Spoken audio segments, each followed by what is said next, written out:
Hello friends, मैं आपके साथ दो वीडियो शेयर कर चुका हूँ मार्क्स एंड फार्मा के बारे में। अब देखिएगा, मार्क्स एंड फार्मा के बारे में मैं आपको और सारी चीज़ें बताता हूँ।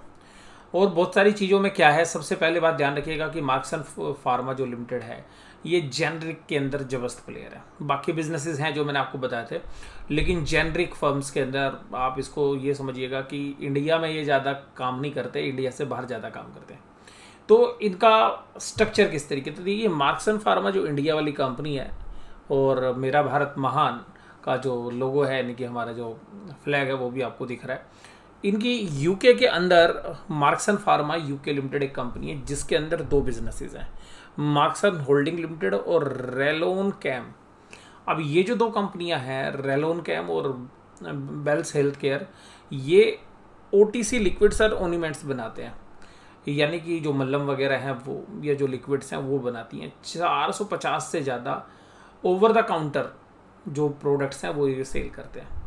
उसके अलावा 50 प्रोडक्ट इनके पाइपलाइन में। ये जो ग्रोथ है ना, जो पाइपलाइन है, यही ग्रोथ है, क्योंकि नया प्रोडक्ट बनाओगे उसकी ग्रोथ आएगी, जो माल खुद बना रहे हो उसकी सेल बढ़ाओगे।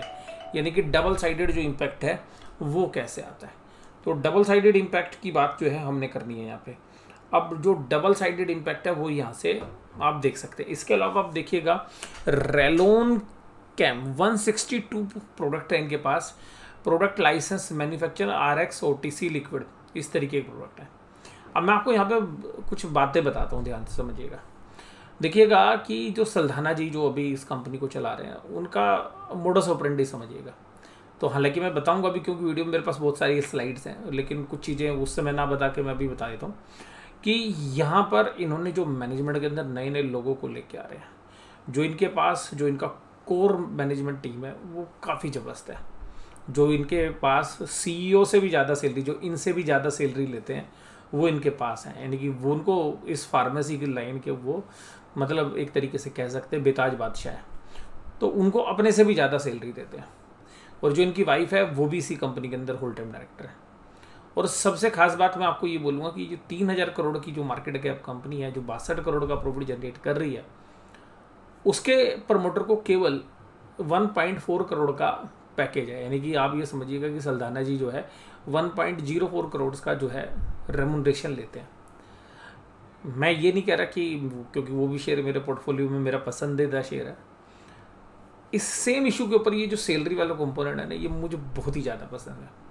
बहुत ही ज़्यादा पसंद ये है कि जो कंपनी के CEO हैं, इनको मिला के कंपनी के जो चीफ साइंटिस्ट आप बोल सकते हैं, हालांकि वो पूरा मेडिकल का पूरा देखते हैं, उनकी वाइफ, इसके अलावा कंपनी के CFO जो है जितेंद्र शर्मा जी, इन सबको मिलाकर जो रेमुनरेशन दे रहे हैं, ये करीबन 5 करोड़ के आसपास बनती है, इंक्लूडिंग द कंपनी सेक्रेटरी।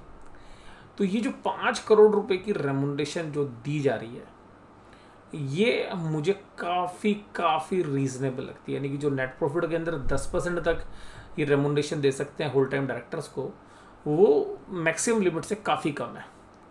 इसका मतलब है कि शेयर होल्डर्स के लिए स्कोप छोड़ा जा रहा है। ये जो सैलरी है वो रीजनेबल वैल्यूएशंस पे सैलरी ले रहे हैं, यानी कि जो रीजनेबल है।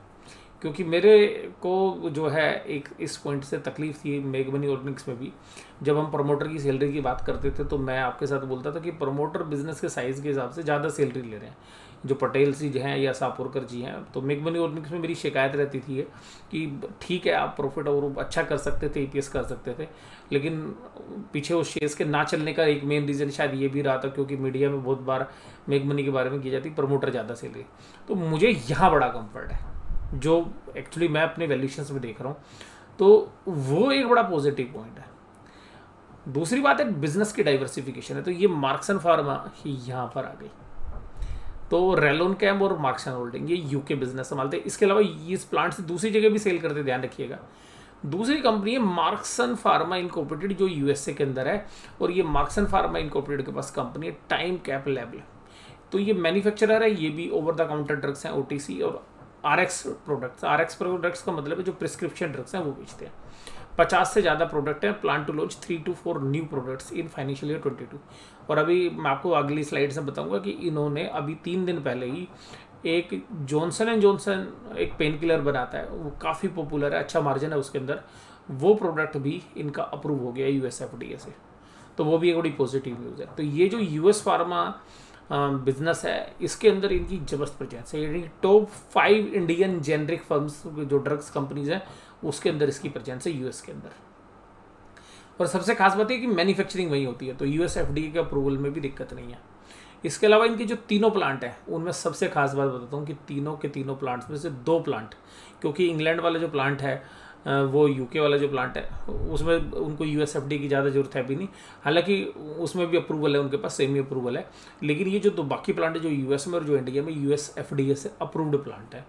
और जब यूएस एफडीए से अप्रूव्ड प्लांट होते हैं तो वहाँ से दवाइयाँ एक्सपोर्ट करने में दिक्कत नहीं होती है। Distribution of quality generic pharma OTC, ये जो फर्म है नोवा फार्मा, ये मार्केटिंग करती है और मार्केटिंग करके जितनी भी कंट्रीज हैं, China, Japan, Singapore, Vietnam, Sri Lanka, south Korea, यहाँ पे सेल करती है। अब यहाँ पे जो प्रेजेंस है ये देखिएगा, तो इनकी जो प्रेजेंस है अगर आप यूरोपियन रीजन में देखेंगे तो इनकी 3 कंट्री में जबरदस्त प्रेजेंस है, यूएस, यूके और एक एमर्जिंग बिजनेस है इनका ऑस्ट्रेलिया में। तो तीसरा इन्होंने टारगेट रखा है ऑस्ट्रेलिया में। उसके अलावा rest of the world, India भी ये समझिएगा बहुत कम सेल करते हैं, तो इंडिया में भी कम सेल करते हैं। और जो इस बार आपको प्रॉफिट कम नजर आया ना, जो 15-16 करोड़, उसमें 2 रीजन थे। मैं बता रहा था, एक तो रॉ मटेरियल की कीमत बढ़ गई थी फार्मा में और दूसरा लॉजिस्टिक की कॉस्ट बढ़ गई थी, तो जिसकी वजह से मार्जिन प्रेशर थे। लेकिन ये जिस तरीके से नए नए प्रोडक्ट लॉन्च कर रहे हैं, जो मैंने आपको बोला, तो वो भी एक पॉजिटिव एरिया है। अब बात करते हैं कि कहाँ कहाँ कितना माल बेचते हैं। तो देखिएगा यूएस और नॉर्थ अमेरिका में 39.7% माल बेचते हैं, कि करीबन 40%। यूरोप और यूके में 45.6%। और देखिएगा तीसरी सबसे बड़ी मार्केट जो मैं भी आपको बोल रहा था ऑस्ट्रेलिया 10.09, और इसके साथ न्यूजीलैंड को भी ये कवर कर रहे हैं अब। और रेस्ट ऑफ द वर्ल्ड में 3.8। तो फोकस्ड है कहाँ पर माल बेचना है। अब ये कौन सी दवाइयों में काम कर रहे हैं, देखिएगा एक पेन मैनेजमेंट है, दर्द वाली दवाइयाँ 10 साल पहले, 20 साल पहले भी बिकती थी खूब दब के, और अगले 20 साल में भी पेन मैनेजमेंट की दवाइयों में कोई कमी नहीं आने वाली है। और पेन मैनेजमेंट एक बहुत बड़ा बिजनेस सेगमेंट है, जिसमें 604 करोड़ की सेल उस सेगमेंट में। दूसरी है एंटी डायबिटिक। एंटी डायबिटिक देखिएगा कि जो लाइफस्टाइल डिजीज है, लाइफस्टाइल देखो, पेन मैनेजमेंट में तो क्या आदमी को दर्द होगा ना तभी दवाई लेगा, तो इसका जो कंप्लायंस है वो आदमी उतने दिन करेगा जितने दिन दर्द है। एंटी डायबिटिक ऐसी है कि एक बार डायबिटीज़ हो गई तो दवाई चलनी ही चलनी है, तो दवाइयाँ हटती नहीं हैं। तो यहाँ पे जो कंप्लायंसेस है वो बहुत ज़्यादा, तो ये एक बहुत बड़ी ग्रोथ मार्केट है एंटी डायबिटिक में, ना केवल इस कंपनी के लिए, और बहुत सारी कंपनीज हैं इंडिया में। बायोकॉन का भी काफ़ी अच्छी परचेंस है इस सेक्टर के अंदर, लेकिन ये जेनरिक में, तो एंटी डायबिटिक में भी 150 करोड़ रुपए की सेल, और ये पूरे वर्ल्ड वाइड में जो मधुमेह की बीमारी है ये प्रॉब्लम है। दूसरा आप समझिएगा ये लंबे टाइम तक चलने वाली दवाई है, तो ये मार्केट इनके पास रहनी है। कफ एंड कोल्ड देखिएगा, सर्दी जुकाम कभी ख़त्म नहीं होने वाला है, सर्दी जुकाम हमेशा होता रहता है। और आप ये देखिएगा कि अगर सर्दी के समय में भी या जब मौसम बदलता है तब भी आप चाइल्ड स्पेशलिस्ट के वहाँ चले जाइएगा, सर्दी जुकाम की सबसे ज़्यादा दवाइयाँ वहाँ पे सेल होती हैं। सीवीएस कार्डियोवास्कुलर 124 करोड़ की है, गैस्ट्रो में 101 करोड़ की है, सेंट्रल नर्वस सिस्टम में 83 की है, एलर्जी में 87 की है, बाकी विटामिन बाकी जो है एंटी कैंसर, तो वो बाकी दवाइयाँ हैं। तो मेजर पोर्शन यहीं पे। तो ये जो पोर्शन है ये इसमें ज़्यादातर बिजनेस सेगमेंट ऐसा है जो दवाइयाँ रेगुलर बेसिस पर सेल होती हैं। और जब भी आप देखिएगा कोई डिजीज़ होती है, कोई बीमारी होती है, तो दर्द तो सबसे पहले होता है, तो दर्द की सबसे बड़ी मार्केट है। तो दर्द की मार्केट के बाद, हालांकि दर्द में बहुत सारी दवाइयाँ आती हैं, और पेन मैनेजमेंट में जो अभी भी ड्रग्स इन्होंने लॉन्च किए वो भी ड्रग्स वाली है। और सबसे खास बात ये है कि इनके जो मार्जिनस हैं वो मुझे ठीक लगते हैं, क्योंकि अगर 15 से 20% आप नेट प्रॉफिट मार्जिन कमाओ और जेनरिक बिजनेस के अंदर, और आपको वैल्यूएशंस 12-15 की मिल रही है, जो कंपनी इतना ही मार्जिन कमाती है उनके पी रेशो 50-60 में चलते हैं, लेकिन वो ब्रांडेड बेचती हैं। अब ये कंपनी भी जो रिसर्च एंड डेवलपमेंट में अच्छा पैसा कर रही है, तो ये पेटेंटेड ड्रग्स भी इनके बढ़ती जाएंगे आगे चल के। 96% मार्केट रेगुलेटेड मार्केट से आती है। रेगुलेटेड मार्केट का मतलब ये कि कोई दूसरा आगे एंट्री नहीं कर सकता वहाँ पे, तो एंट्री बैरियर्स हैं। तो एंट्री बैरियर्स होने की वजह से इनके पास सबसे बड़ी बात है कि नया कंपटीशन नहीं आएगा, जो अभी कंपटीशन चल रहा है उन्हीं लोगों के बीच में कंपटीशन होना है। फॉरवर्ड इंटीग्रेटेड बिजनेस है, ये मैं आपको बताऊंगा कि फॉरवर्ड इंटीग्रेशन ये क्या कर रहे हैं। ये इनका जो बिजनेस मॉडल है वो मैं आपको समझाता हूँ। ये क्या कर रहे हैं, यहाँ पे गोवा के प्लांट के अंदर, गोवा वाले प्लांट में। इन्होंने मैन्युफैक्चरिंग फैसिलिटीज़ के लिए देखिए कि मैंने जैसे बताया कि 350 करोड़ रुपए, तो वहाँ से 200 करोड़ रुपए इनके पास ऑलरेडी बैलेंस शीट में, तो कुल मिला के, क्योंकि वो 350 में से कुछ पैसा इनकी बैलेंस शीट में ऑलरेडी आ भी चुका है, मैं आपको बता दूँ, क्योंकि जो वारंट्स इशू होने, तो उसका 25% पैसा इनकी बैलेंस शीट में आ चुका है, तो अभी भी ये 200 करोड़ और ला सकते हैं, तो 400 करोड़ इनके पास सामने रखे हुए हैं, तो ये कोई भी कंपनी एक्वायर कर सकते हैं। तो ये क्या कर रहे हैं कि वहाँ पर यूएस मार्केट के अंदर, यूके मार्केट में, यूरोप के अंदर ब्रांड्स खरीदते हैं, यानी कि जो कंपनियों की दवाइयाँ पहले से ऑलरेडी बिक रही हैं, जिनके नाम है वहाँ पे, तो उनके ब्रांड्स खरीद लेते हैं कि इस ब्रांड के तहत हम आपको जो है माल बेचेंगे, और उस ब्रांड्स का एक्सक्लूसिव राइट ये ले लेते हैं, तो फिर उनके लिए ये दवाइयाँ बनाते हैं और फिर ये खुद बेचते हैं। तो इन्होंने इसीलिए मार्केटिंग कंपनी भी रख रखी है, और मार्केटिंग कंपनी रखने के और रीज़न ही है कि मार्केटिंग कंपनी से का काम ही है कि वो ब्रांड्स खरीद लेगी, और फिर उन ब्रांड्स की जो मैन्युफैक्चरिंग होगी वो गोवा वाले प्लांट में ही करेंगे, और वो कर भी रहे हैं, क्योंकि वो भी 75% ऑपरेशनल एफिशिएंसी है उसकी, तो कैपेसिटी यूटिलाइजेशन 75% पे प्लांट चल रहा है, और उसमें भी एक्सपेंशन कर, और जो कंपनी के पास एक्स्ट्रा कैश पड़ा हुआ है, ये और मैन्युफैक्चरिंग फैसिलिटीज़ डालने की जो है प्लान कर रहे हैं, क्योंकि दवाई बनानी है तो दवाई बनाने का एक्सपीरियंस इनके पास है, किस तरीके से दवाइयाँ बनती हैं, तो नई नई दवाइयाँ जुड़ती जाएंगी, उसको इंडिया में बनाते रहेंगे, वर्ल्ड में वो एक्सपोर्ट करते रहेंगे। और जो कंपनियां यूके में हैं, यूके में अप्रूव हैं, जो यूएस में, वो यूएस में अप्रूव हैं।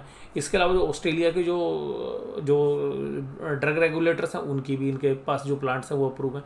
तो जो गोवा का प्लांट्स है वो मेजर जहाँ पर ये एक्सपोर्ट करते हैं वो सारी कंट्रीज से वो अप्रूव है, तो यहाँ पे ड्रग्स बनाते रहेंगे और इसी में एक एक्सपेंशन लाइन जोड़ते रहेंगे। तो गोवा के अंदर एक सबसे खास बात है, अभी भी 9 करोड़ रुपए के आसपास की इनकी कैपिटल वर्क इन प्रोग्रेस है, जो नया काम है।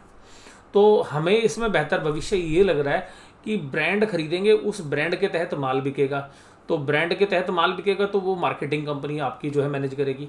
दवाई आप गोवा से बनाओगे तो आपके लिए एक मार्केट जो है वो खुलती रहेगी। तो आपने फॉरवर्ड इंटीग्रेशन भी कर रखा है, यानी कि आगे माल कैसे बेचना है, उसके बाद आप जो है बना भी रहे हो, उसके बाद बैकवर्ड में चाहिए आपको एपीआई, तो एपीआई के लिए बैकवर्ड इंटीग्रेशन भी कर रखा है। तो आप फॉरवर्ड चाहिए, आगे चलिए चाहे पीछे चलिए, दोनों जगह इंटीग्रेशन कर रहे हैं।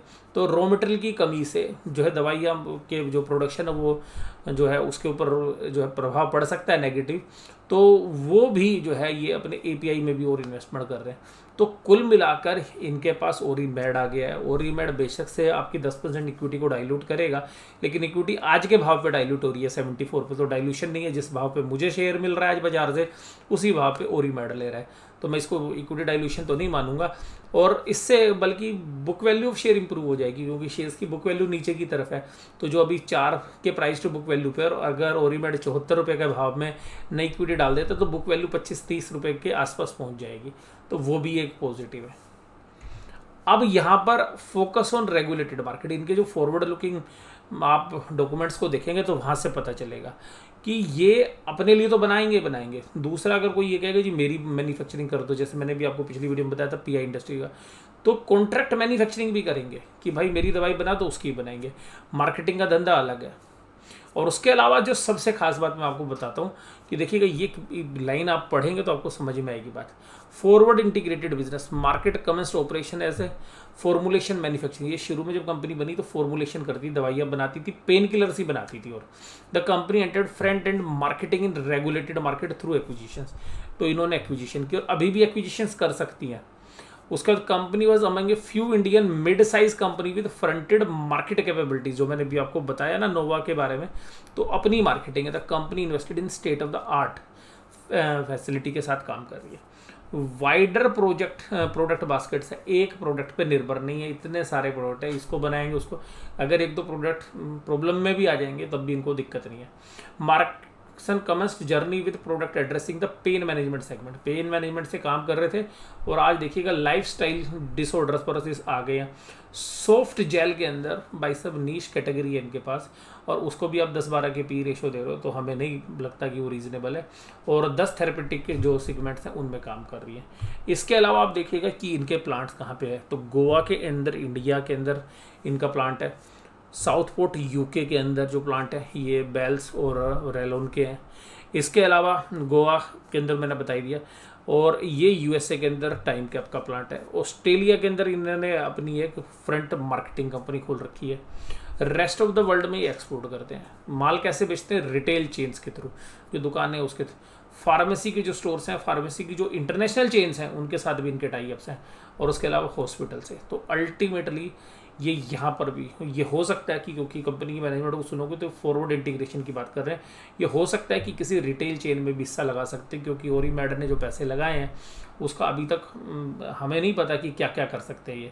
तो ये बैकवर्ड भी कर सकते हैं, फॉरवर्ड भी कर सकते हैं, और जो मैन्युफैक्चरिंग कैपेबिलिटीज़ हैं उसको भी बढ़ा सकते हैं। तो मैन्युफैक्चरिंग कैपेबिलिटीज़ तो इन्होंने बता दिया। और ये देखिएगा दवाई कंपनियों को हमारी केमिकल कंपनी या फर्टिलाइजर कंपनीज या टेक्सटाइल मिल की तरह बहुत बड़ी कैपिटल नहीं चाहिए। इनको तो एक बिल्डिंग का स्ट्रक्चर बनाना होता है, इक्विपमेंट्स या जो मशीनें होती हैं वो लगानी होती है, और मैन्युफैक्चरिंग शुरू हो जाती है। तो इनका 9 करोड़ के अंदर, तो आप ये समझ लीजिएगा कि लैंड इनके पास है, तो 9 करोड़ में इनकी एक जो मैन्युफैक्चरिंग फैसिलिटीज़ है वो शुरू हो जाती है। उसके बाद देखिएगा ग्लोबल फुटप्रिंट्स हैं, तो स्ट्रेटेजिक की प्लेयर्स के साथ इनके टाई अप्स हैं। हायर मार्जिनस है, और मार्जिनस जो है वो हायर लेवल पर हैं, क्योंकि इन्होंने थर्ड पार्टी नहीं है इनके पास। थर्ड पार्टी क्यों नहीं है? मार्केटिंग खुद करते हैं अपनी, 25 कंट्री से ज़्यादा में। और अब जो सबसे खास बात बताने जा रहा हूँ कि जो ओरीमेड हिस्सा ले रही है, और ओरीमेड फार्मा में ही काम करती है, तो ओरीमेड की जहाँ जहाँ इन्वेस्टमेंट है, तो इनके बिजनेस कोलैबोरेशंस उन फार्मा कंपनीज के साथ भी हो सकते हैं जहाँ पर कि इनको स्ट्रेटेजिक बेनिफिट हो सकते हैं। तो ओरीमेड का एक फ़ायदा और भी होना है कि हो सकता है कि ओरीमेड उसके लिए फ़ीस चार्ज करे, क्योंकि वो अपनी सिस्टर कंसर्न्स के माध्यम से जो है मार्क्सन को बिजनेस दे सकती है, और मार्क्सन के अंदर ये खुद इन्वेस्टर है, तो वो बेनिफिट भी आ सकता है इनके पास। उसके बाद expansion to other developed market, और जो है ये फोकस कर रहे हैं ऑस्ट्रेलिया, न्यूजीलैंड और कनाडा के अंदर जो है एक प्रोमिनेंट जो है प्लेयर ये बनने वाले हैं, उसकी प्रेजेंस है। अब इन सब के बाद भी देखिएगा, मैं आपको जो कंपटीशन है, लिमिटेड कंपटीशन है सॉफ्ट जेल बिजनेस के अंदर, ठीक है जी। इसके अलावा कैपेक्स, हाई कैपेक्स रिक्वायरमेंट और operational cost, further restrict entry. तो क्योंकि इसमें पैसा लगेगा तो कोई दूसरा तो आ नहीं पाएगा, क्योंकि मार्केटिंग भी चाहिए, ऑपरेशनल भी चाहिए, R&D भी चाहिए। उसके बाद जो इनकी मैन्युफैक्चरिंग फैसिलिटीज़ है, जो मैंने आपको पहले बोला था, Marksans and Goa facilities has capacity to 2.4 billion soft gel capsules. 240 crore soft gel के कैप्सूल्स बना सकते हैं पर ईयर। और जो US FDA से भी अप्रूव है, इंग्लैंड और जो ऑस्ट्रेलिया है उनके रेगुलेटरी से भी अप्रूवल्स है। 6 प्रोडक्ट्स US के अंदर अप्रूवल के लिए पेंडिंग है, जिसमें से एक आ गया है जो मैंने आपको बता रहा था, तो एक तो अप्रूव हो गया। तो अभी 5 की और आप अगले साल तक जो है आप मान के चलिएगा कि खबर आ जाएगी आपको। Marksans has filed soft gel products in all major market. अब ये सॉफ्ट जेल जो बाकी मार्केट के अंदर भी जो है ये एक्सपेंड करे, तो सॉफ्ट जेल आगे का फ्यूचर है, क्योंकि सॉफ्ट जेल क्या सोल्यूबल है, बहुत जल्दी जो है वो बॉडी में डालोगे आप 3 मिनट बाद या 5 मिनट बाद वो आपकी बॉडी के अंदर जो है ब्लड के अंदर मिल जाता है, जो कि टैबलेट्स के अंदर या जो हार्ड कैप्सूल्स हैं उनमें नहीं होता है। UK business and opportunities market size, फिर देखिएगा सारी कंपनीज के अंदर मार्केट साइज में बता रहे हैं कि क्या क्या है। तो 50 से ज़्यादा प्रोडक्ट है जो मैंने बता भी चुका हूँ, और 20 प्रोडक्ट अभी जो है अप्रूवल के लिए। उसके बाद देखिएगा यहाँ पर न्यू प्रोडक्ट्स इन पाइपलाइन, तो 20 मैंने बताया कि मोलिक्यूल्स अभी इनके पाइपलाइंस में। इनऑर्गेनिक ग्रोथ देखिएगा, अब ये क्या कह रहे हैं, इंग्लैंड में क्या कर सकते हैं। इनऑर्गेनिक ग्रोथ का मतलब भैया ये फैक्ट्री खरीद सकते हैं वहाँ पे, ठीक है जी।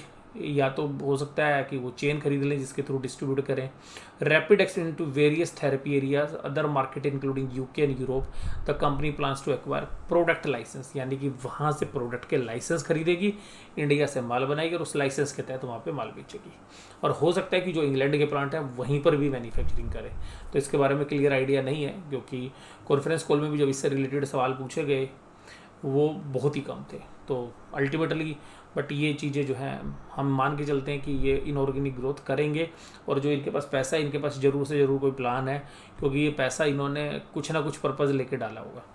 इसके अलावा अगर US मार्केट में देखें तो 3 से 4 प्रोडक्ट्स जो हैं it's for during the year under review. एक तो आ ही गया है, तो 6 इन्होंने लिखे हुए हैं, तो 6 में से 2 हो सकता है अगले साल में जाए, तो 3 से 4 प्रोडक्ट जो है, एक प्रोडक्ट तो अभी आ ही गया है। 138 करोड़ जो है यूनाइटेड स्टेट्स के अंदर जो है इनकी सेल होती है, और 3.6% की ग्रोथ थी, और 39.7% जो है US मार्केट से ही बिजनेस आता है। इसके अलावा देखिएगा 45.6 जो है UK से आता है। अब इनकी स्ट्रेटेजी क्या है यहाँ पे, इनऑर्गेनिक ग्रोथ क्या है कि ये जो नई फाइलिंग्स करेंगे नई दवाइयों के लिए, और इसके लिए देखिएगा US में दवाई बेचने के लिए क्या कह रहे हैं, क्योंकि ये US FDA से प्लांट अप्रूव है। Increase capacity in India and US facility to meet future requirement. तो यूएस के प्लांट में भी कैपेसिटी बढ़ा सकते हैं और इंडिया के प्लांट में भी। ये इनऑर्गेनिक है। इनऑर्गेनिक का मतलब है कि नया स्टार्ट कर सकते हैं या नई कंपनी खरीद सकते हैं। उसके अलावा organic growth expanding presence in North America regions के अंदर अपनी प्रेजेंस बढ़ा सकते हैं। देखिएगा सॉफ्ट जेल क्या चीज़ होती है, तो मैंने आपको बताया dissolve more quickly than a hard gelatin capsule. तो soft gelatin capsule is dissolve quickly in stomach acids and liquid inside immediately release into the blood streams. तो ये मैं आपको बता ही चुका था कि क्या इसका बेनिफिट होता है। एमर्जिंग मार्केट्स के अंदर जो रेस्ट ऑफ द वर्ल्ड है उसमें भी इनके पास ऑप्शंस हैं, तो वो मैं आपके साथ बता चुका हूँ कि कहाँ कहाँ क्या बनाते हैं। तो देखिएगा गोवा प्लांट में 2.4 बिलियन सॉफ्ट जेल की कैपेसिटी है, 6 बिलियन सॉलिड टैबलेट्स जो यानी कि 600 करोड़ जो है गोलियाँ भी बना सकते हैं। सारी जो मेन अप्रूवल्स इनके पास है यहाँ पे। यूके वाला जो है यूके की ऑर्गेनाइजेशन से जो है अप्रूव्ड है, यूएसए का यूएस एफडीए से अप्रूव कैपेसिटी है। यहाँ पे 2 बिलियन बोटल्स पर एनम बना सकते हैं, 1 बिलियन ट्यूब्स जो मैंने आपको बताया था कि क्रीम वगैरह जो है लगाते हैं जो, और 1 बिलियन शैशे जो है पर एनम, और 6 billion tablets in hand capsules जो है यूएसए में बना सकते हैं। तो कैपेसिटी काफ़ी अच्छी है।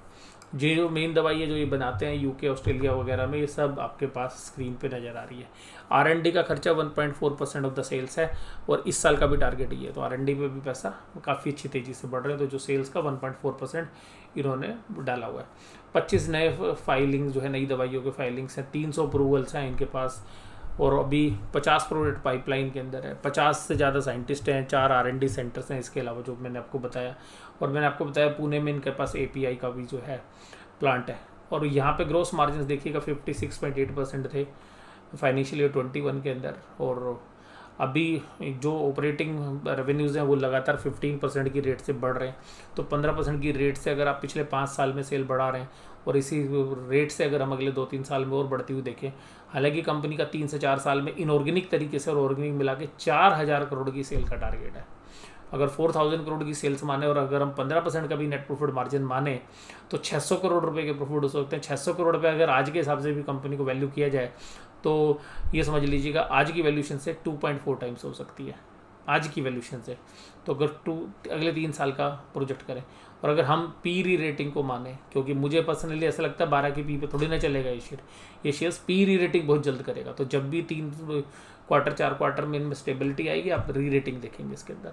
फाइनेंशियल देखिएगा, रिटर्न ऑन कैपिटल एम्प्लॉयड 32.6% है, जो कितनी बेहतरीन तरीके से बढ़ रहा है। Return on capital employed, return on equity, asset turnover ratio पीछे, नेट डेट माइनस में चला गया, यानी कि डेट इक्विटी का मतलब डेट फ्री कंपनी आज की डेट में। सेगमेंटल मिक्स कौन सी दवाई कितनी बेचते हैं ये आप देख सकते हैं स्लाइड में, मैंने आपको लिखा हुआ है। रेवेन्यू मिक्स की स्लाइड भी आपके लिए लिखी हुई है। उसके बाद देखिएगा एक्सपेंशन कहाँ कर सकते हैं, तो 96% मैंने आपको बताया रेगुलेटेड मार्केट से आता है। प्रोडक्ट लॉन्च तो कहता है expected to drive revenue growth by financial year 25, तो कह रहा है 2025 तक तो हमें नए नए प्रोडक्ट हम लॉन्च करते रहेंगे, हमारे पास पाइपलाइन में है। Inorganic expansion, plan to acquire manufacturing assets in India, ये मैंने आपको बताया भी था थोड़ी देर पहले। नई मैन्युफैक्चरिंग एसेट्स इंडिया में खरीदना चाह रहे हैं, मार्केटिंग लाइसेंस यूरोप में ले रहे हैं। USA to expand business operation regulated market, license खरीदेंगे, नए प्रोडक्ट लेंगे। बैकवर्ड इंटीग्रेशन में क्या करें, plans to backward integrate into the API manufacturing, क्योंकि पीछे देखिएगा जो इशू हुआ था वहाँ पे जो पिछले साल के दौरान जब कोविड की वजह से वो सप्लाई चेन की डिस्टर्बेंस आई थी, एपीआई इनको मिल नहीं रहा था। तो एपीआई जो है बेसिक रॉ मटेरियल है दवाइयों के लिए फॉर्मुलेशन बिजनेस में, तो कहते हैं कि वहाँ पर भी हम जो है पैसा लगाएंगे। इसके अलावा मैनेजमेंट में देखिएगा जिन शख्स की मैं बात कर रहा था जिनकी रेमुनरेशन सबसे हाईएस्ट है कंपनी में, वो है वर्धन जी जैन। तो वर्धन जी जैन जो है वो उनको 25 साल का एक्सपीरियंस है और वो फार्मिस्ट हैं, और ये समझ लीजिएगा वो साइंटिस्ट भी हैं, फार्मासिस्ट भी हैं, और उनका सबसे अच्छा रिकॉर्ड यहाँ पे इस कंपनी के साथ है, और मार्क सल्धाना जी से भी ज़्यादा सैलरी लेते हैं ये। उसके अलावा देखिएगा ये ऑस्ट्रेलिया बिजनेस को डेविड मोहम्मद जी जो है ऑस्ट्रेलिया बिजनेस को देखते हैं, सतीश कुमार जी जो है यूके बिजनेस को देखते हैं, और जितेंद्र शर्मा जी जो चार्टर्ड अकाउंटेंट और कॉस्ट अकाउंटेंट है जिनको 25 साल के आसपास का एक्सपीरियंस है, हालांकि यहाँ पे 20 ईयर्स लिखा हुआ है। तो ये जो है ये इस कंपनी को जो है संभालते हैं फाइनेंशियल मैटर्स पे। उसके अलावा जो भी मैंने आपके साथ बात की है कि मार्जिन्स अच्छे हैं, सब कुछ अच्छा है, तो इन सब के बीच में B2C बिजनेस के अंदर है। अब सर आप क्या कहना चाहते हैं? देखिएगा जी इन्वेस्टमेंट रैशनल आ गया कि ओरीमेड ने क्यों पैसे, ओरबीमेड ने क्यों पैसे लगाए। भाई साहब ओरबीमेड अब पैसे इसीलिए लगा रही है क्योंकि उनके पास इस फील्ड का एक्सपर्टाइज है और उनको इस कंपनी में ग्रोथ नज़र आ रही है। और देखिएगा इसी तरीके से मैंने आपको बोला था जब मैंने आपको मैक्स हेल्थ केयर के शेयर के बारे में बताई थी, तो मैक्स हेल्थ केयर में भी जब इस तरीके के प्राइवेट इक्विटी प्लेयर्स आते हैं, इसी तरीके से जेबी केमिकल के अंदर जब केकेआर ने इन्वेस्टमेंट की थी, यहाँ पे इनकी इन्वेस्टमेंट है, एडवांस एंजाइम के अंदर भी इन्होंने इन्वेस्टमेंट की, तो देखिएगा शेयर्स प्राइस के अंदर एक अच्छी खासी तेज़ी आने की संभावना रहती है। लेकिन ये कोई शोर शॉट नहीं होता है। तो अभी देखिएगा यहाँ पर अगर हम शेयर के भाव की बात करें तो शेयर का भाव है 72.60 रुपये। तो 72.60 रुपये के ऊपर मुझे ये शेयर बेहद ही पसंद है। अब बात ये है कि बेहद ही पसंद क्यों है, तो बेहद ही पसंद मैंने आपको बता दी। देखिए जो ड्रग्स में बता रहा था कि आपको कि जैसे ड्रग्स जो है वो जॉनसन एंड जॉनसन जो है उस प्रोडक्ट को बनाती है, 650 mg की टैबलेट है, और इसके साथ साथ 25% का डिविडेंड भी आपको आना है। मैं आ रहा हूँ अभी, जो सवाल मैंने बीच में रोका हुआ है कि 25% का डिविडेंड, उसकी डेट अनाउंस नहीं है, तो हो सकता है कि ये डेट 90वें महीने में आती है। तो अगर अभी हम शेयर्स को लेते तो 25 पैसे का फ़ायदा हो सकता है, लेकिन हालांकि ज़्यादा मैटर करता नहीं है। और सैलरी के मामले में जो मैंने आपको बात की थी तो देखिएगा यहाँ पर 1.4 करोड़ जो है मार्क सल्धाना जी को मिलती है, फिर मिसिज संदरा सल्धाना जी को जो है करीबन 70 लाख के आसपास, और वर्धमान जी जो जैन है इनको सबसे ज़्यादा सैलरी है 1.38 करोड़ के आसपास। और इसके साथ साथ अगर आप जो है जितेंद्र शर्मा जी को देखेंगे तो 1.24 करोड़ जो है सैलरी मिलती है साल भर की। उसके अलावा कंपनी सेक्रेटरी को करीबन 24 लाख सैलरी मिलती है। तो कुल मिलाकर आप जो सैलरी के एंगल से देखें तो सैलरी ठीक है। दो एंकर इन्वेस्टर्स जिनको जो आप जनरली जो वैल्यू पिकिंग के लिए जाने जाते हैं, जिसमें मुकुल अग्रवाल जी हैं, जो अभी हालांकि इतने शेयर्स नहीं है उनके पास, ये 76 लाख सेल है, लेकिन पिछली रिपोर्टिंग के हिसाब से 60 लाख शेयर्स जो अभी बीएससी में हुई है, 60 लाख शेयर्स मुकुल अग्रवाल जी हैं। इसके अलावा लक्की इन्वेस्टमेंट आशीष कचोलिया जी की जो फर्म है वो सीधे तो इन्वेस्टमेंट नहीं करती, लेकिन आशीष कचोलिया जी की जो वाइफ है सुष्मिता आशीष कचोलिया, इनकी होल्डिंग है इस कंपनी के अंदर 0.49%। तो ये भी बता रहे हैं कि जो एंकर इन्वेस्टर्स हैं वो इसके अंदर इन्वेस्टेड हैं, और उसके बावजूद यहाँ पर इनका पूरा प्रोफाइल है तो केवल अभी 47 ईयर्स की एज है मार्क सल्धाना जी की, और अपने फादर के टाइम से जो है इस तरीके के बिजनेस में जुड़े हुए हैं, काफ़ी अच्छा एक्सपोजर है। और इसी तरीके से जो है जितेंद्र शर्मा जी जो है वो CFO मैंने आपको साथ बता दी, और वर्धमान जी जैन जो है ये एम फार्मा है और 28 साल का एक्सपीरियंस है इनको। और जितेंद्र शर्मा जी का देखिएगा वहाँ पे एक्सपीरियंस 20 साल तक लिखा होता है, लेकिन यहाँ पे 27 साल लिखा हुआ है। तो ये मैं आपको कह रहा था कि 25 साल का एक्सपीरियंस है, ये यहाँ पे 27 है, लेकिन रिपोर्टिंग में 20 ही लिखा हुआ था। और ये ओरीमेड है जो इस तरीके के बिज़नेस को जहाँ पे इंटरेस्टेड है, तो इसके बाद ओरीमेड के बारे में भी आप ज़्यादा से ज़्यादा पढ़ सकते हैं। तो ओरीमेड ने जिन जिन तरीके की कंपनियों में इन्वेस्टमेंट की हुई है, तो देखिएगा इंडिया की एडवांस एंजाइम आपको नज़र आएगी, और बहुत बेहतरीन कंपनियाँ जो हैं वर्ल्ड की वो आपको यहाँ पे इनके पोर्टफोलियो में आपको नज़र आएंगी, जिन जिन कंपनीज़ में उनकी निवेश है। ये तो मैंने कुछ सिलेक्टेड लिए हैं क्योंकि लिस्ट काफ़ी बड़ी थी। तो देखिएगा सुरक्षा डायग्नोसिस ये इंडिया की ही है, तो इसके अंदर भी इनकी इन्वेस्टमेंट, और भी इंडिया की फर्म्स हैं, लेकिन मैंने आपको 2 ही जो है यहाँ पे डाली है। इसके अलावा देखिएगा मार्क्सन के अंदर जब ये रिपोर्टिंग हुई थी कि 365 करोड़ रुपीज़ जो है ओरीमेड डालेगा, तो शेयर का भाव था, सर्किट लगा हुआ था 81.70 रुपये। तो जब ये इन्वेस्टमेंट की न्यूज़ आई थी तो 83 का भाव था, आज हमें मिल रहा है 73 मान लेते हैं मोटा मोटा, तो हम 10 रुपये सस्ते में ही ले रहे हैं।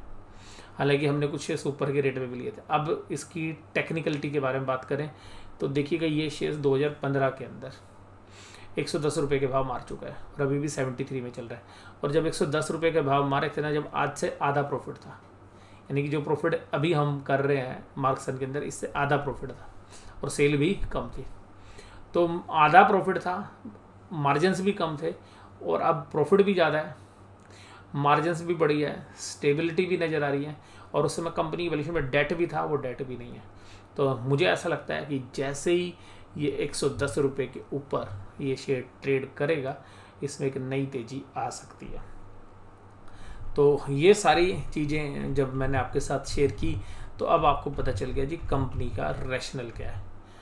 अब ये तो मैंने बता ही दिया इस वीडियो में कि मुझे क्या करना है। देखिएगा मैंने इसके बारे में आपसे जो चर्चा करनी है वो ये है कि इस कंपनी में निवेश करके रखना है। निवेश क्यों करके रखना है भाई साहब? निवेश इसलिए करके रखना है कि इस कंपनी के अंदर बिजनेस बहुत तेज़ी से ग्रो करने वाला है। दूसरी बात ये है कि इस कंपनी के अंदर पी वैल्यूएशन नीचे की तरफ है 11-12। तीसरी बात ये है कि इसमें मोमेंटम प्ले है, आप ये कह सकते हैं कि ऑपरेटर भी बहुत ज़बरदस्त तरीके से एक्टिव है शेयर्स में।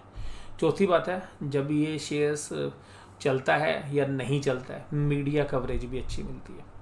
कंपनी के प्रमोटर्स कंपनी के रेवेन्यू के सामने अपना जो कमीशन है या जो सैलरी है वो रीज़नेबली ले रहे हैं, यानी कि हमें प्रमोटर की तरफ से किसी तरीके की कोई जो है यहाँ पे प्रॉब्लम नहीं आ रही है रेमुनरेशन के फ्रंट्स पे। हालांकि ये चीज़ जो है मैंने जब GS चहल जी से जो है मेग मनी के जो CFO उनसे भी मैंने ये चर्चा की थी कि देखिएगा कि आपको 44 लाख रुपए की सैलरी मिल रही है और प्रमोटर 1.44 करोड़ ले रहे हैं, तो लेकिन यहाँ पे ऐसा नहीं है। यहाँ पे CFO की सैलरी कंपनी के CMD जो है वो CEO हैं उनसे ज़्यादा है, ये देखिएगा, और जो दूसरे साइंटिस्ट हैं उनसे ज़्यादा है। तो इसका मतलब मुझे यहाँ भी ऐसा लग रहा है कि प्रमोटर ये नहीं कह रहे कि जी सारा पैसा मैं ही ले लूँ, आपसे जो एम्प्लॉयज़ हैं उनको उनकी वैल्यूशंस के हिसाब से। इसके अलावा अगर आप और भी चीज़ें देखेंगे पूरी अंडरस्टैंडिंग, तो मैं कल उसको पढ़ रहा था, इन्होंने बहुत अच्छे प्रोफेशनल्स को पीछे ऐड किया है अपने पोर्टफोलियो के अंदर, अपनी मैनेजमेंट के अंदर। इसके अलावा इन्होंने कुछ अच्छे साइंटिस्ट को अपने पोर्टफोलियो में ऐड किया है। फिर जो मार्केटिंग है, अब इसमें रिस्क क्या है? रिस्क ये है कि साइज़ में अभी भी ये छोटी कंपनी है। दूसरी बात ये कि अगर US FDA से अप्रूवल्स में कोई दिक्कत आ गई तो वो सबसे बड़ा चैलेंज है। तीसरी बात ये है कि जेनरिक मार्केट में कंपटीशन बढ़ रहा है, तो मार्जिन पे हो सकता है कि 1-2% का फ़र्क आ जाए। जो रॉ मटेरियल की कॉस्ट, क्रूड ऑयल के प्राइस बढ़ने की वजह से, और जो लॉजिस्टिक कॉस्ट, क्योंकि पूरी लॉजिस्टिक जो है सप्लाई चेन डिस्टर्ब हो गई थी, तो वर्ल्ड में एक दूसरी जगह पर सामान भेजना थोड़ा मुश्किल हो गया था, तो उसकी वजह से जो इनकी कॉस्ट बढ़ी थी उसका प्रेशर हो सकता है। कंपनी की कॉन्फ्रेंस कॉल को सुनने पे पता चला मुझे कि अगला क्वार्टर हो सकता है शायद इतना अच्छा ना हो, लेकिन उसके अगला क्वार्टर यानी कि जो थर्ड क्वार्टर है उसको काफ़ी अच्छा जो है मैनेजमेंट मानती है कि वहाँ पे अच्छा कर देंगे, और ये जो सप्लाई चेन की डिस्टर्बेंस है जो रॉ मटेरियल की, सेकेंड क्वार्टर में भी इम्पैक्ट कर सकती है। तो हमें लगता है कि अगले 6 महीने के दौरान इस शेयर्स को हम एक्यूमुलेट कर सकते हैं।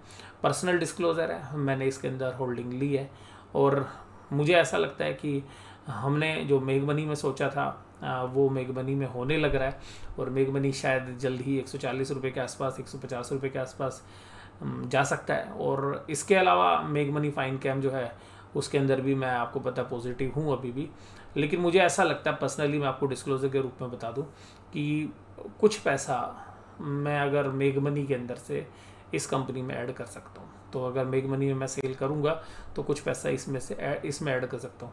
कुछ लिक्विड फंड्स मैंने अभी ऑलरेडी अरेंज कर रखे हैं, पहले ही आपको पता है कि मैं सारे इन्वेस्टेड नहीं था, तो अभी भी जो मैंने 2-3 दिन पहले जो शेयर सेल किए 117 रुपये के भाव पे, तो उस फंड्स को भी मैं इसी कंपनी में इन्वेस्ट करने का प्लान कर रहा हूँ। उसमें से कुछ तो मैंने कर भी दिया है, तो अभी मेरी जो है पॉजिटिव आउटलुक है। मुझे ऐसा लगता है कि इस पूरी स्टोरी को अनफोल्ड होने में 2 साल लगेंगे।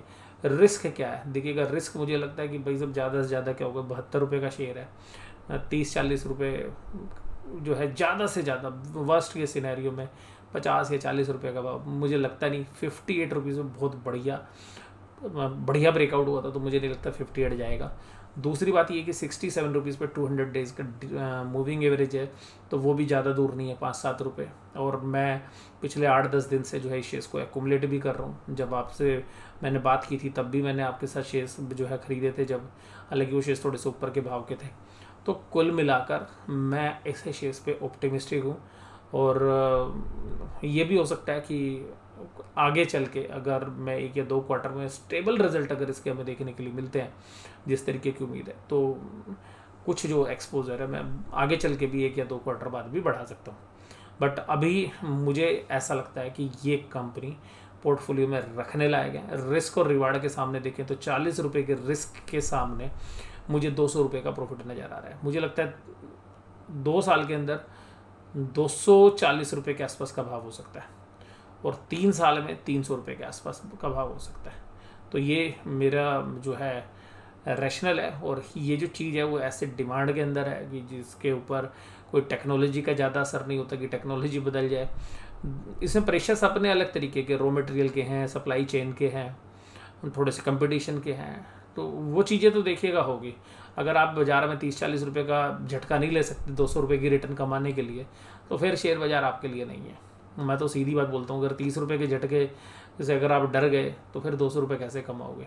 तो मुझे लगता है कि 30 रुपये का नीचे का डाउन साइड मैक्सिमम 40, और मुझे लगता है कि 3 साल के अंदर 300 रुपये की रिटर्न्स, 300 रुपये जा सकता है, 230 रुपये की रिटर्न हमें मिल सकती है, और 220 से 240 तो मुझे लगता है बहुत जल्द आपको with in a period of 2 years, और हो सकता है कि आपको 1 साल में भी मिल जाए, क्योंकि जैसे मैं आपको बोल रहा हूँ इस शेयर्स में री रेटिंग होने की संभावना बहुत ज़्यादा है।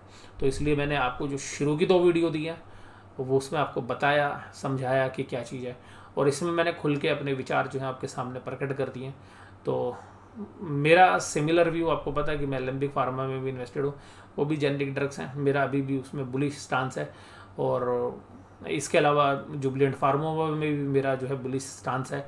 इसके अलावा एल्केम लैब, जब हमने जिस दिन एल्केम की बात की थी उसी दिन एलेम्बिक की बात भी की थी।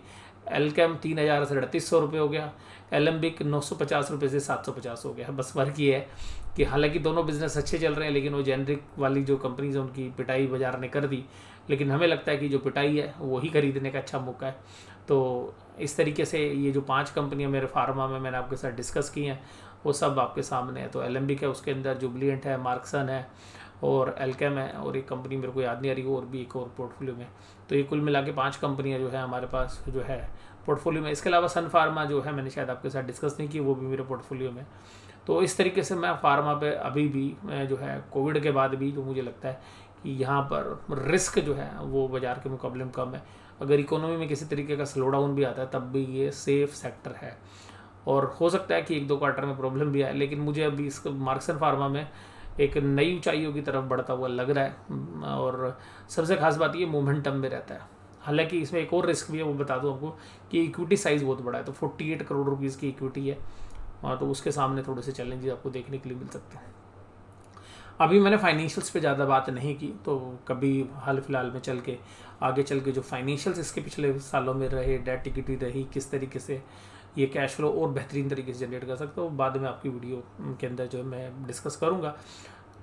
36 मिनट की इस वीडियो के अंदर मैंने सारे रेशनल अपने बता दिए, और सिमिलर लाइन के ऊपर मैंने आप सभी लोगों को मैसेज कर दिए थे, और मैंने भी फ्राइडे के दिन आपके साथ 72 रुपीज़ 50 पैसा 60 पैसा जहाँ पे क्लोजिंग हुई है इसी के आसपास जो है मैंने भी शेयर्स बाय किए हैं। तो ये डिस्क्लोज़र भी आपको दे दिया मैंने कि हाँ इसके शेयर्स पुराने भी, तो मैं पिछले 10 दिन से यार खरीद रहा हूँ शेयर्स को। तो जो स्मॉल का मिड कैप में 63, 64, 62 भी गया था, हालांकि तब इतनी ज़्यादा क्वांटिटी, मोस्टली जो क्वांटिटी है वो 69 रुपीज़ एंड 50 पैसा 60 पैसा में ली है। और जिस दिन यानी कि थर्सडे के दिन भी जो है 69.50 से तुरंत ये जो है 2-3 रुपये एकदम बहुत अच्छे वॉल्यूम के साथ तेज़ी से बढ़ा था। तो हमें उस दिन पूरे शेयर मिले भी नहीं, तो फिर वो कल आके लेने पड़े, यानी कि फ्राइडे को लेने पड़े। तो थर्सडे को मैं जो हमारे यूट्यूब के व्यूअर्स हैं उनसे 2-4 लोगों से फ़ोन पे बात हुई, तो मैं ये कह रहा था आपने तो नहीं खरीद लिए इतने सारे शेयर कि 69 से सीधा 72 रुपीज़ हो गया। तो बाद में देखा कि वो ये जो मेडिसिन वाली जो न्यूज़ थी ये थी, क्योंकि मैं उस दिन यहाँ पे घर पे नहीं था और ना टीवी चैनल्स तो मैं नॉर्मली देखता ही नहीं हूँ। तो वो न्यूज़ बाद में आके शाम को पता चली कि वो एक मेडिसिन जो है वो उनकी अप्रूव हुई है, जिसकी वजह से शायद वो तेज़ी थी उस दिन थर्सडे के दिन। तो इस तरीके से वो शायद वॉल्यूम उस दिन बढ़ा था, तो लोग उम्मीद कर रहे थे कि न्यूज़ पे सेल हो जाएगा तो फ्राइडे में सेल हो सकता है। तो लेकिन मुझे ऐसा लग रहा है कि अभी ये कंपनी जो है काफ़ी अच्छी ऊंचाइयों की तरफ बढ़ सकती है। और जो लोग मेग मनी वाले हैं तो भैया बता दूं मेग मनी पे अभी भी पॉजिटिव हूँ, बुलिश स्टांस है, लेकिन फाइन कैब ने हमारी उम्मीद के हिसाब से प्रॉफिट दिया, तो हो सकता है कि 600 रुपये 700 रुपये भी चला जाए। तो अब कुल मिला के जो कंसोलिडेटेड वैल्यू है जब 700 रुपये के आसपास जाएगा, मेग मनी 140 पे पहुंच जाएगा। तो अगर 700 को अगर हम डिवाइड करें जो हमें मिले थे शेयर्स, तो वो 140 प्लस जो है 80 रुपये फाइन कैम की वैल्यू हो जाएगी 140। इसकी तो जो मेरे टारगेट थे मेग मनी ऑर्निंग्स में 220 के, वो शायद अचीव हो जाएंगे। तो जब हमारे टारगेट अचीव होंगे तो देखिएगा उस समय पर मैं प्रॉफिट बुकिंग कर सकता हूँ। मैं अभी भी आपको ये बात बोल रहा हूँ, तो उस समय पर मैं उसमें प्रॉफिट बुक करूँगा। उससे हो सकता है उस समय पर कुछ और अच्छे शेयर्स जो हैं इन्वेस्टमेंट करने के लिए मिले। और अगर मुझे ये लगेगा तब तक ये क्वार्टर रिजल्ट आ चुका हुआ है, यहाँ पे इस क्वार्टर के रिजल्ट और अच्छे आएंगे और फिर और क्लियरिटी आएगी। तो और जैसे जैसे क्लियरिटी आएगी हम अपने पोर्टफोलियो में इन्वेस्टमेंट बढ़ाते रहेंगे, तो जहाँ जहाँ हमें क्लियरिटी मिलती रहेगी। और सीधी सी बात है, मुझे अभी पर्सनली ऐसा लग रहा है कि जैसे मैं अपने बच्चों से बात कर रहा था, तो उन्होंने भी जो है कुछ इन्वेस्टमेंट करनी है, क्योंकि उनके पास भी मेक मनी के शेयर्स थे तो उन्होंने कुछ सेल किए, तो वो भी शायद मार्क्सन में अपना पैसा डालेंगे। तो अभी शाम को जब वीडियो भी ये देखेंगे तो और थोड़ा सा उनको पता चल जाएगा।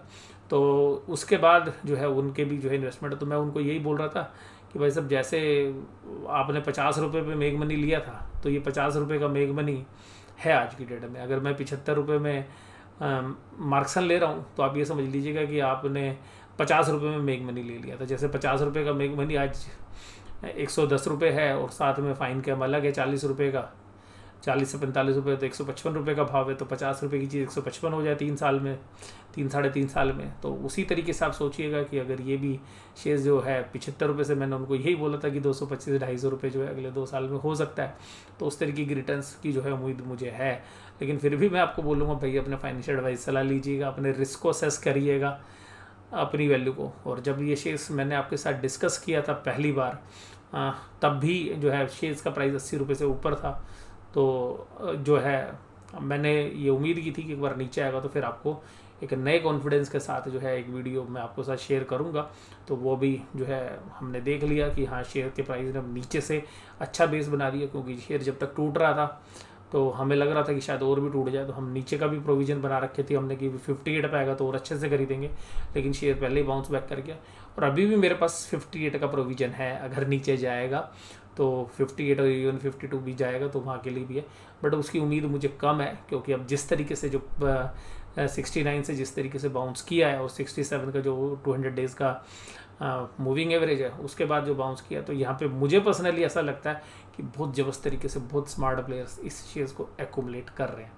तो मुझे लगता है कि जो 2 वीडियो थी उनमें शायद आपको इतना आउटलुक के बारे में मेरा पता नहीं चला होगा, लेकिन इस वीडियो से आपको इस शेयर्स के बारे में, मेरे विज़न के बारे में आपको क्लैरिटी ज़रूर हो गई होगी। तो ये वीडियो आपको कैसी लगी ज़रूर से ज़रूर मुझे बताइएगा। स्पेशली मैं इस वीडियो के बारे में आपसे पूछ रहा हूँ। वीडियो देखने के लिए धन्यवाद। Thank you very much.